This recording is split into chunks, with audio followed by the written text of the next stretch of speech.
This next story marks the bittersweet end to a painful chapter for some Grovant families. The remains of 3 Native children returned home to Montana last week, more than 100 years after they died at Carlisle boarding school. They were among millions of children who were taken from their families and sent to boarding schools across North America. They suffered all types of abuse at the hands of staff members, eventually leading to their untimely deaths. These boarding schools were started as a part of a widespread effort to eradicate the indigenous customs and populations across North America.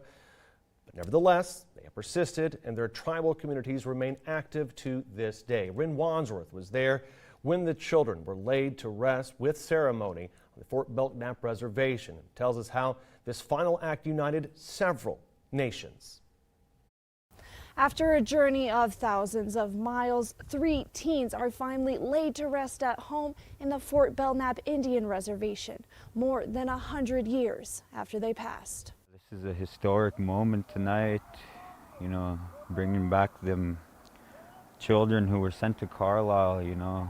We don't really know what their story might be, but, you know, it had to have been really bad the way it ended up. And after all these years, they're coming home and, you know, this is where they were born. Their relatives are here, and, you know, we've been waiting for them all this time.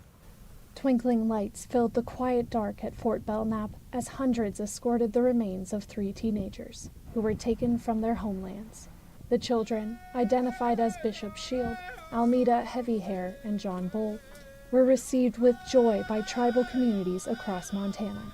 But their journey home had not been an easy one. It's been quite emotional, like run the gamut of emotions. It's been an honor to do this on behalf of our people. We were gone literally for the last 2 weeks doing this. We spent a week over there working on the disinterment and getting the kids ready, and we spent the last 4 days driving across the country with them to get them back home. Relatives were given time to visit with the children, time to celebrate their return, sing for their passing, and grieve the painful journey they were forced to endure. The 3 teens then were transported one last time to their respective burial grounds to finally be laid to rest among family with a promise that they will never be disturbed again.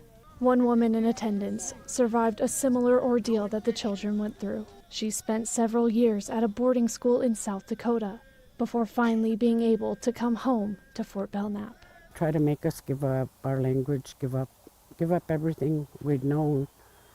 But there was just some strong Native Americans that out-bullheaded them, and I'm one of them. I remember all of this and stuff, and getting these kids and stuff home. I think that's a wonderful thing, you know, to bring them back where they belong. But there's a lot more out there, and I know there is. There are many more children who still need to find their way home, so this important work has only just begun. Ren Wadsworth, Nonstop Local.